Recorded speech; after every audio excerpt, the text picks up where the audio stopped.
Thanks for tuning in to today's podcast. Please remember that all of the information in this podcast episode is limited to general information only.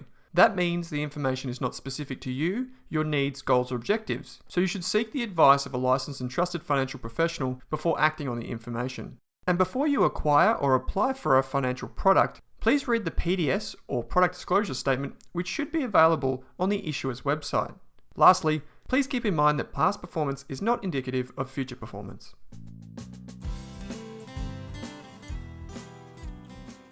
In this episode of the Australian Finance Podcast, Kate and I talk about what to do if you've lost your job, if you've been made redundant, or if you've just been let go, some of the strategies and things you'll need to put in place to make sure you can get back on the working horse as quickly as you can.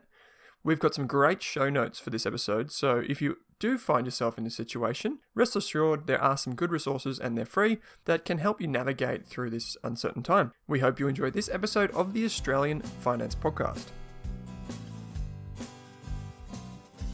Kate, welcome to this episode of the Australian Finance Podcast. It's good to be back, Owen, on this more dreary morning in Melbourne, but good to be recording another episode. Yeah, for sure. And this one's a particularly important episode for a lot of people, possibly millions of people who are looking over their finances, scratching their head, just being made either redundant, the business is closed down, they've been asked to take a few days off. What are we talking about today? Yeah, so I thought what would be interesting to dive into today was what to do if you've lost your job during coronavirus and just any other time as well. Some of these tips will just be evergreen and helpful to use. And whether you've lost your job through just a casual being let go, end of contract, you've been made redundant, or maybe you've been dismissed. Hopefully some of the tips and resources today will help give you some pointers if this happens to you. And that's it. We're just looking at, helping people navigate through, I guess, the maze, you could call it, of different legislation, different benefits and perks. We've talked about, particularly with coronavirus and all that we've talked about JobKeeper, JobSeeker, and those types of benefits. But, we were just talking off air about how, I guess, complex it can be trying to work out if your employer has let go of you correctly and what your, I guess, entitlements are there. So I know you can share some of your experience here because this has happened to you recently. But the first thing you wanted to talk about, which I thought was interesting, is what it means to be made redundant and, I guess, your entitlements under that. Yeah, so I guess that's the more common one at the moment. And that actually, there's quite a lot of rules around from Fair Work on how to make someone redundant. There's a process to take. You actually the firm has to write a letter to that person, and if they can't give it to them in person, it has to be posted to their last known address. So it's quite a structured process for firms, and it's also quite structured in the amount of redundancy payout, and it really depends on how many years you've worked for the firm. So if you have a look at the Fair Work website, and we've put the link in the show notes, it actually, if you've been at the firm for more than 12 months, depending on how many more years you've been there after that, you'll get a certain amount of weeks of your salary paid out to you once you're made redundant. And a redundancy is genuine, according to Fair Work, when your job doesn't need to be done by anyone else, and maybe it's been automated, or you haven't got a certain client that needs this particular staff set anymore, or you've sold an arm of your business or something like that. And so the employer is not allowed to just hire someone after making you redundant to do exactly the same job as you're doing immediately. So if you're let go from the office and you were doing, you were running the marketing team, they can't hire someone the next week to run the marketing team. And then the other thing. But that's if they do it unfairly, right? Like they can still do it, but then it would just be unfair, right? Yeah. So then you could take it to Fair Work, right? Yeah. So the employer, I guess, could do whatever they wanted. They're not supposed to. So, but we well and truly know that employers will do anything they think they can. Yeah. So if you do think you have, and the employer also has to follow the requirements, because your contract will often, if you're working full-time or part-time on a contract, you might have stipulations in there about what your redundancy is. Some firms make the redundancy more generous than the minimum, or there might be union or award Mm. agreements. So different industries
may have specific, if you're part of an award or a union or an enterprise agreement, there may be specific requirements that differ slightly to what Fair Work says. So you'll just have to make sure that if you're in this situation where you are getting made redundant, that you have a look at what your specific industry, um, have a look at your contract, talk to your union about what the redundancy rules are for your particular situation. Yeah, this is particularly the case if you work in a big business. So a lot of big businesses are unionized, or the industries they'd love you to be in a union. A lot of businesses aren't part of a union, which is, in my opinion, a good thing, because it's better for businesses, and ultimately better for employees. But the thing is to remember that um, your HR team should also have a really good understanding of the rules. Mm. And if you don't understand what they're saying to you, then that's when I reckon you should go and get some help with that. One thing to keep in mind is that there's this thing called an EBA, or an enterprise bargaining agreement. This is particularly for industries and big businesses that are kind of like really regulated. So, for example, if you work for Australia Post, or if you work for maybe something like a big building company in that industry, so there's a lot of regulation, a lot of union style stuff in there, and they'll probably have an EBA which kind of sets out the rules of what you're entitled to and what you're not entitled to. So you could refer back to that as well. Um, that's a really good resource. And then obviously there's a lot of stuff online. So Kate's put some really good show notes in. So that's something to think about. Kate, you mentioned that you should probably ask your employer, or at least your employer should do some things for you if you are made redundant. I didn't know a few of these things, so this is kind of news to me. What are the kind of 3 or 4 things that people need to keep in mind? Yeah. So if you are made redundant, the employer does have to tell you in writing. And I would also, I definitely want to get this in writing. At the moment, employers might forget about this step because it's been really hectic and a lot of employers are having to do things they wouldn't normally have done. Mm, So I'd make sure I'd follow up and get that in writing because you might need this um, as evidence for Centrelink payments, rent reduction. I know landlords have been asking mm. renters for evidence. If Yeah, they're they have. asking for a rent reduction or a pause on their rent, they want to say, well, what's your evidence that you've lost your job? Because I guess they sort of fairly want some proof on that. And if you want to go to the bank and pause credit card payments or mortgage payments, I'd assume that they would probably want some documentation as well. So that redundancy letter, the employer's supposed to give it to you in writing, but I would make sure I'd chase up until I get it in writing because that will be a useful document for other cases as well. Yeah, it's just that it just speeds things along, right? Like if you're going from earning money to not earning anything, you want to have all your ducks in a row so that you can go straight to the bank or straight to Centrelink and have that letter ready to go. Um, so that's definitely something you should chase up ASAP if you have been made redundant or you've been let go recently. Mm. Um, there are a couple more things on this list, though, Kate, right? Yeah, absolutely. So this isn't, I don't think they have to do this, but I would ask to get the final payout figure for redundancy, or if you've just been let go, your final payout for your whatever your salary you have left. I would get that in writing just so you can understand that, and you can look at have you've got this in writing, and then you can go to the Fair Work website and actually have a look. What should have my redundancy package been?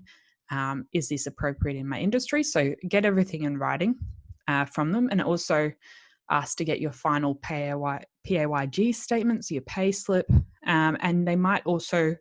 I know some employers don't do it until the 30th of June, but a final statement that you can use at tax time, which sort of Mm. adds up all the tax you've paid in the year, all the money that's gone to super, any other benefits.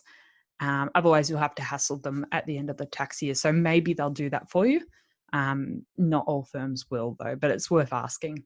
Mm. And the last one, which is pretty interesting, and I think it's good because it really has nothing to do with I guess the legalities of it. Is just asking Yeah. your boss to be a reference. Yeah. So I think before you leave, or at least on the last day, if you can talk to your manager or the HR team about using someone as a reference. I mean, if you're in a large team and you're not super close to the manager, maybe the HR group can be a reference. Maybe they can write you a reference before you go, just so once you get back on the job search train, you've got someone's details that you can provide, because often jobs want to speak to your last company or your last manager. Yeah, it's really important. And it's a very, this would be a very tough time for a lot of people, right?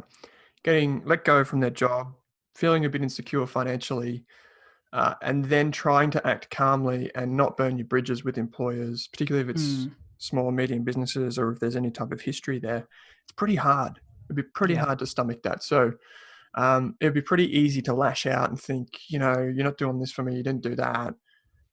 Which I know that's, there's certain things that are right and wrong, but you've also got to think about, do you need this person in the future? Will you need to call on them as a reference? How valuable Mm, are they as a reference? All these different things that you might want to take into consideration before you say anything, before you pursue certain angles. It's a case by case thing. But you really want to make sure that you're employable. Do you need a reference? Oftentimes it doesn't have to be your direct superior. It could be someone, a colleague. It could be, someone you worked with quite a few years ago. It could be a few different things, but most likely a new employer will want to hear from your most recent employer, particularly mm, if it was for more than a couple of years. yeah. Kate, because I know this has happened to you recently. Mm.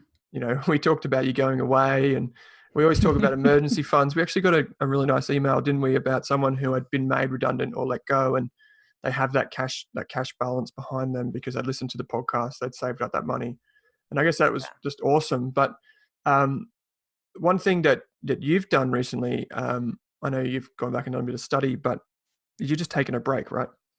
Yeah, yeah. So I was quite. I mean, it was very disappointing not to go on the big trip, but I was lucky that I had that emergency fund plus the trip fund, so that really gave me quite a bit of a runway. So I had more Mm, cash than I would have normally had, just in my emergency fund alone. And I guess at the moment, people are starting to think, well, 3 to 6 months of bare minimum expenses is starting to look like not enough in your emergency fund, which is something I would have never thought about before. But now I'm starting to personally think that maybe I want a bit of a runway moving into future years in my emergency fund. So yeah, it's also that's something worth thinking about. What is the emergency fund that allows you to sleep at night the best? Because I think people are starting to see that the break or the time out of work is a bit longer than maybe they expected. And this circumstance, yeah, this scenario is so unprecedented. I guess that's a favorite word at the moment, but it is. it's just, yeah, it's actually sort of made me think that maybe 3 to 6 months that most of the online sites will tell you is the most appropriate amount for your emergency fund. Maybe that's not enough anymore. Yeah, it's one of those things, right, where you go from earning an income, you think things are fine, and they are, and Mm, then you don't have that income, that cash flow to your bank account every week, month, fortnight, whatever it is. And things, you have that negative wealth effect in full force, right? You go from thinking things are actually really good to tomorrow, you're actually just as wealthy as you were yesterday, but you don't have a job. And all of mm, a sudden, that wealth effect, that psychological thing, that twist, is really powerful. And you go from being very optimistic or extremely optimistic to being extremely pessimistic. And I think that's really important here. What's really important here is, as you said, it's take a break. So a yeah. lot of people, when they lose their job, they feel, that sense of pride just hits them hard. They feel like I'm a failure. This is really difficult for me. I can't believe I can't provide for my family. I had these goals. My world's been turned upside down. All of these different negative feelings. But, Mm, it's really important at that stage. If you're that type of person, which chance are, if you listen to this podcast, you are that type of person. It's really, really, really important just to take a few days break, step back, breathe a little bit, maybe do some yoga, maybe do some meditation, whatever it is, get exercise, just keep yourself as healthy as possible, physically and mentally. Just give yourself that time and then come up with some sort of clearer thinking when you need to do an action plan, as you would say.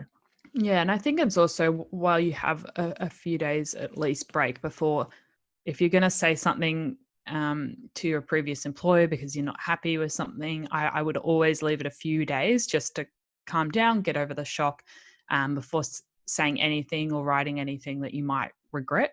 And it's also worth having a chat with some trusted family or friends about what's happened, and sort of have a chat to them about how you're feeling, how you're dealing with everything, whether they have any advice, and maybe start to work out an action plan after you've had I don't know, a few days, a week or 2 weeks to have a break, depending on what works for you. Yeah, Then work out what's your action plan, how long's your emergency fund going to last for, what expenses aren't essential, what can you cut out, how can you reduce, as Owen calls it, your ramen number, what you need to sustain yourself each month, and yeah, then go from there. But definitely take a few days, just have a breather, and just so you don't do any actions you'd regret. I guess it's what they say when you get a big inheritance or win a lottery or anything sort of completely unexpected happens. You should always take a few breaks before doing anything.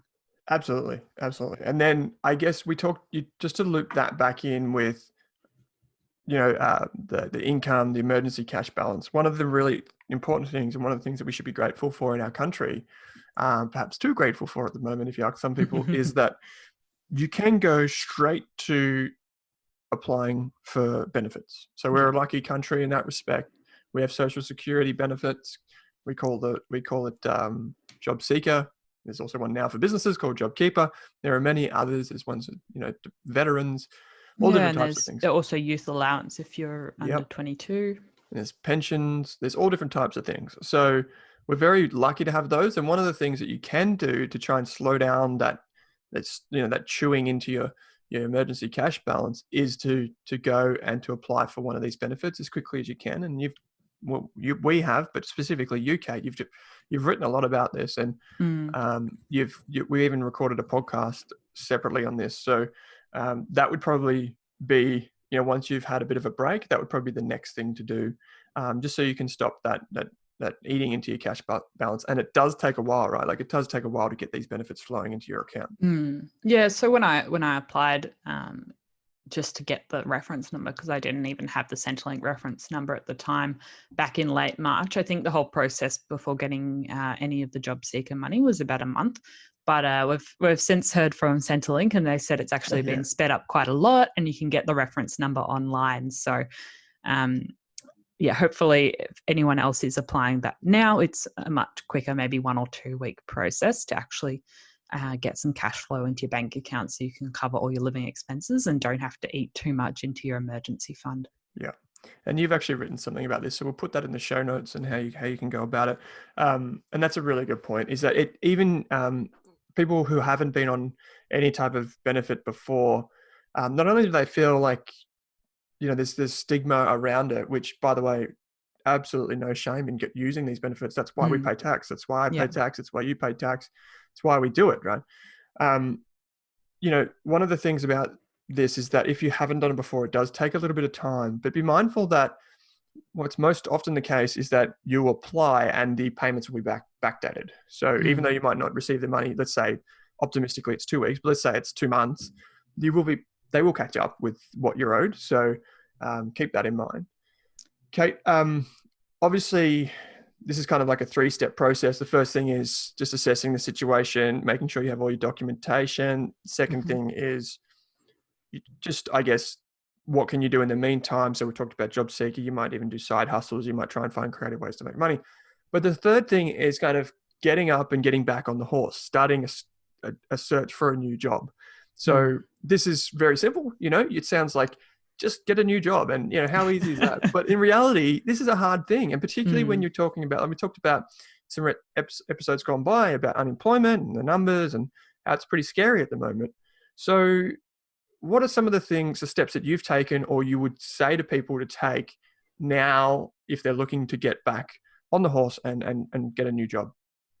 So I think the first thing to keep in mind is that at the moment, the job search process will probably take quite a bit longer, especially because firms are having to do everything online and they're not all used to that and they're not all used to doing those processes Mm, online. So having to do a Zoom interview with a prospective employees very different to seeing someone in person and actually being able to get a better sense of their personality and who they are and if they're the right fit. So I think firms are still adjusting to this new process, and some are still doing interviews in-house. They're just obviously very socially distanced and spaced. yeah. But yeah, so firms are just, I think the process is taking a bit longer from what I've heard from other people, because firms are getting used to this new normal, and a lot of companies are doing starting to bring in June split offices, so half the team will work on one week and half the team on the other, so that also will probably delay things. But I think what I would do and what I have done,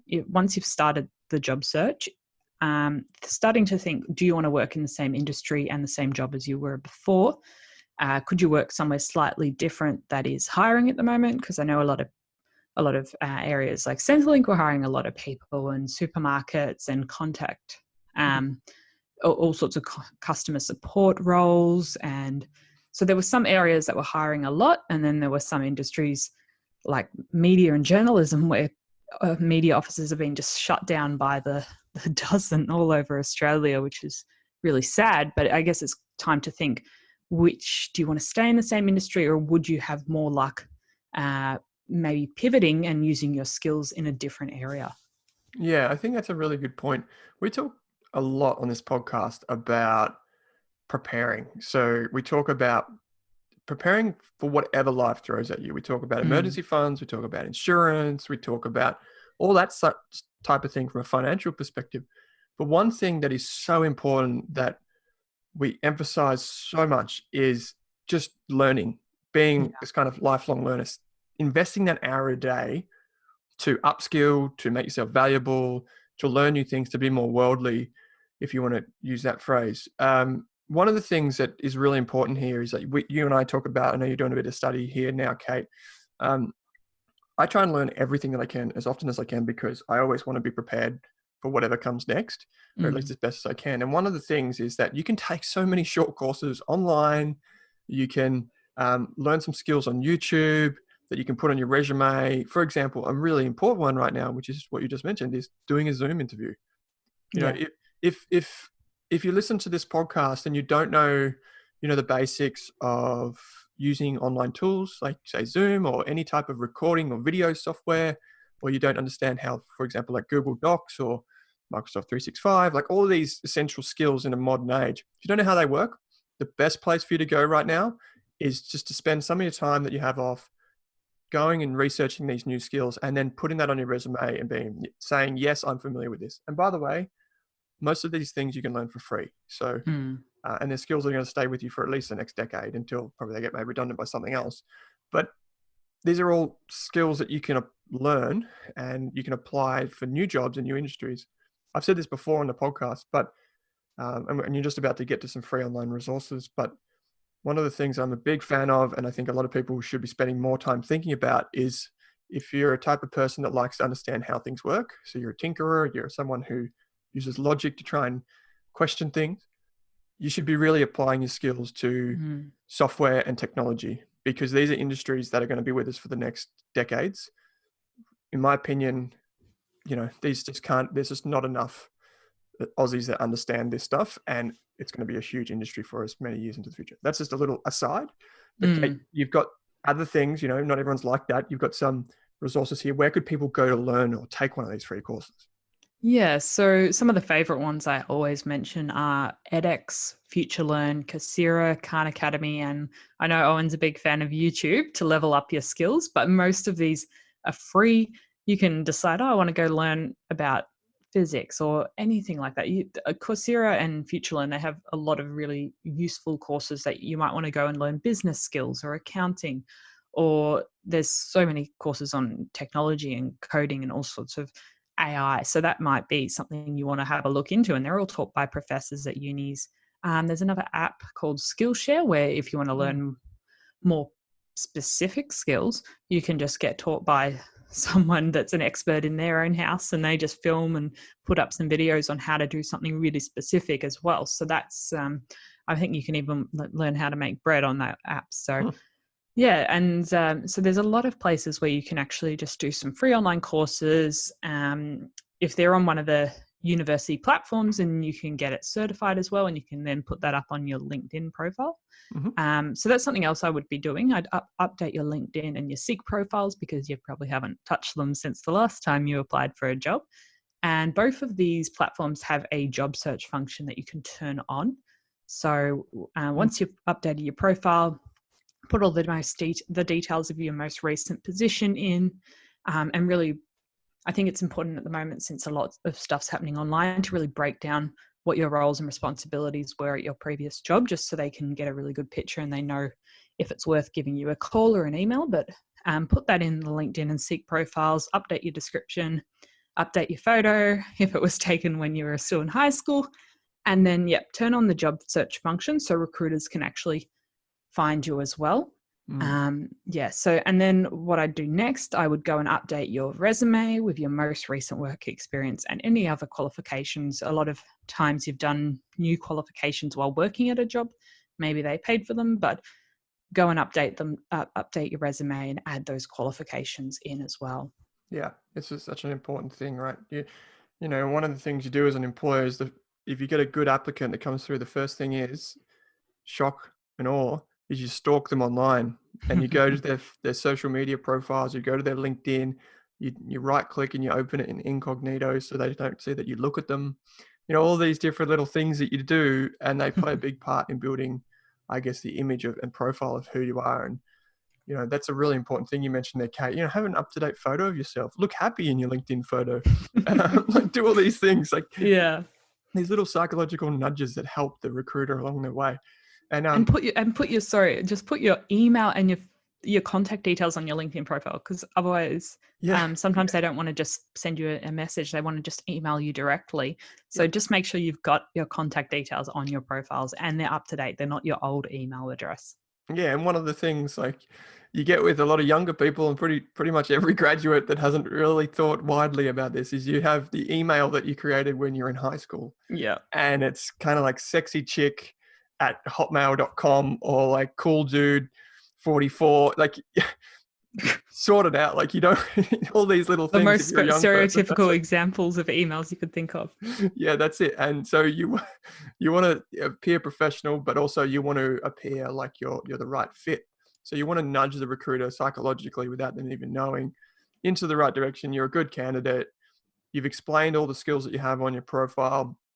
You can demonstrate that online. If you have an online profile, it's very easy for a recruiter to see what you've done and where you've been. These are all little things.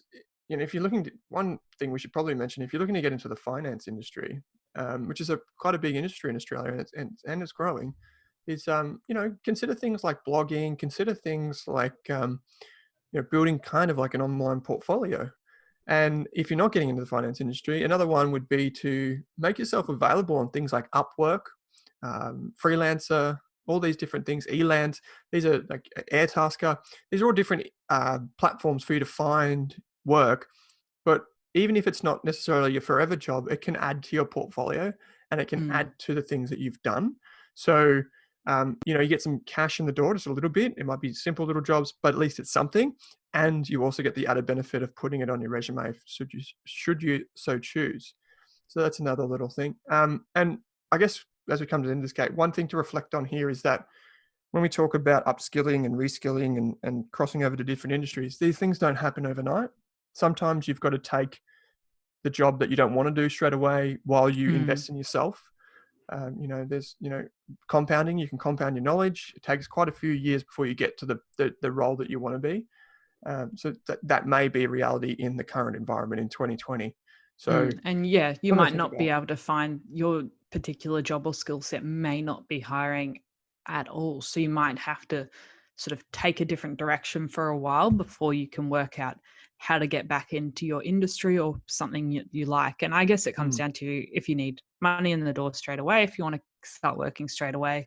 Often employers want to know about large gaps in your resume. mm, I they guess do, yeah. coronavirus, probably 6 months to 12 months will probably be very explainable, but they'll also want to know, well, I mean, as someone who's never been an employer, but I'd like to think that I could be one day, I would probably think, well, what were you doing during those 12 months? Yeah.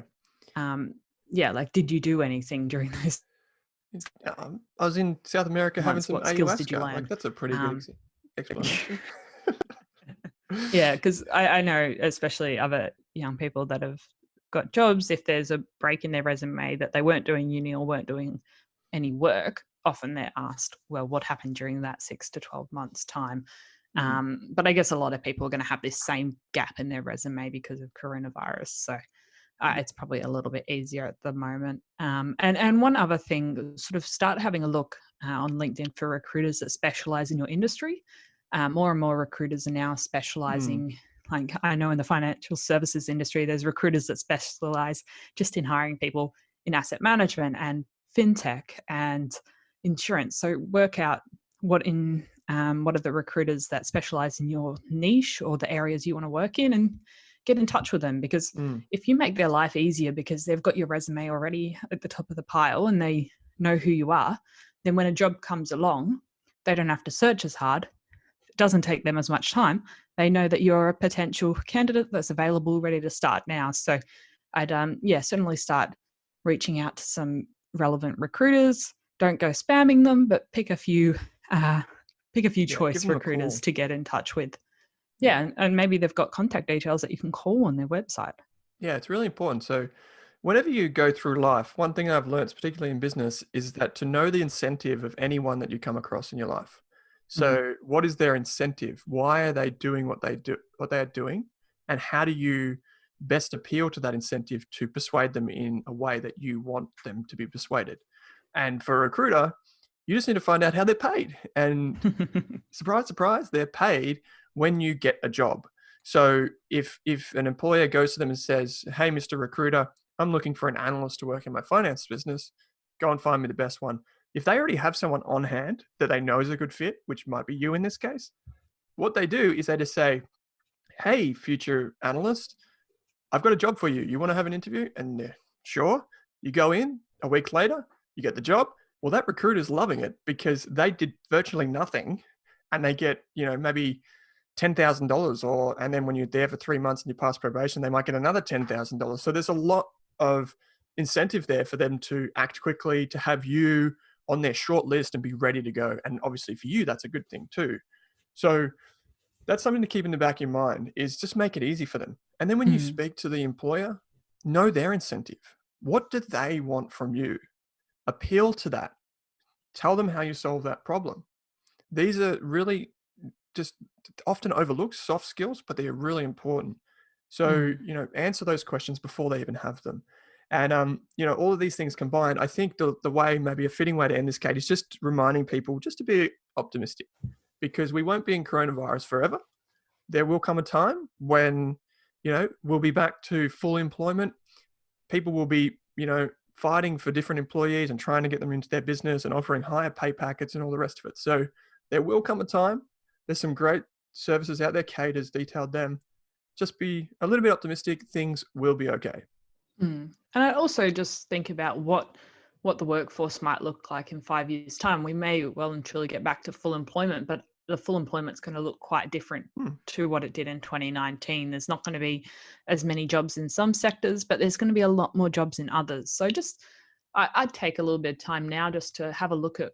There's a lot of research done on workplace trends and industry trends and which jobs are growing and which sectors are growing and which sectors are slowly shriveling up and dying. So I just sort of think, which direction do you want to head in? Do you want to head in an industry that's really growing over the next decade? Or do you want to stay in an industry that's maybe shrinking quite rapidly? Yeah, and this is an opportunity, right? A lot of people get scared of change because they invest so much of their time and effort into a particular skill set. But Mm. if you're trained at university, I don't know, to as a blacksmith who makes swords, or something like that, you might have to go back 400 years for that to be a relevant job. But there's been a lot of changes since then, and a lot of them have been positive. And so it's Mm. about preparing yourself for what comes next and finding those industries, working from the top down, and building your CV around that and your skill set. So there's a lot of good jobs that are going to come your way in the future, a lot of opportunities. So just be open to them, and prepare yourself. So, Kate, Yeah. you've gone through so much. We're going to have a lot of show notes for this. How can people find out more about you? Absolutely. So once you've gone through the many, many show notes that we'll have put up for you, you can catch me on howtomoney.online and at howtomoneyAUS on Twitter and Instagram. Cool. And I'm Owen Rask on Twitter, Owen Rask AU on Instagram. You've got a lot more followers on Instagram. I was on there last night for the first time in it forever. You've done really well. And of course, I'm Owen Rask. You can find me online at www.rask.com.au. Also, you can send us your feedback and any questions you might have. We might get back to doing that in the near future. It's podcast@rask.com.au, or you can email your questions to Kate too. So please, we love engagement, and maybe Kate, maybe we can be a bit optimistic ourselves and say, who knows, there might be an event sometime this year, maybe in a city, Mm. if we Maybe can not get, online. maybe not online, maybe we can meet you in person. So that's kind of Yeah. cool too. Great, Kate. As always, thanks for joining me. Thanks, Owen. Thanks for listening, guys.